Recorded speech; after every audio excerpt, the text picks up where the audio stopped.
कातुंडे बाबा, बाबा माझ्यावर कृपा करावं. माझ्या आणि माझ्या नवऱ्याचे लय भांडणं होत्यात हो. भांडणं आमच्या अशी तशी होत नाही, मारामारी होऊन होत्यात हो. काय बोलतेस बालिके?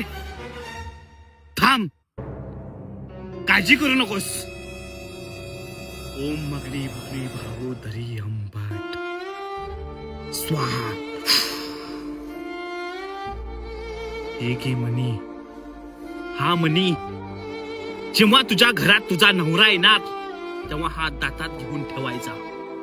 तुझ्या घरातले सगळ्या समस्या भांडणं सगळी दूर. जा बालिके, धर. तुमचे लय उपकार झाले हो बाबा. मी घेऊन जाते हो मनी. मला फरक पडला की मी परत येईन बाबा. बाबा तुमचा चमत्कार खरंच चांगला झाला बाबा. यो मनी दिल्यापासून आमचा फरक पडला हो आमच्यावर बाबा. आमची भांडणं कमी झाली बाबा. बालिके, काही चमत्कार नव्हता तो. तुझ्या तोंडात जो गोळ्या मी दिला होता ते तुझं तोंड गप करण्यासाठी दिला होता. तू असंच तोंड गप करून राहा, तुझी भांडणं मिटतील कायमची. मुर्दम बसू दे मुद्दा तुझ्या कातून लिहा.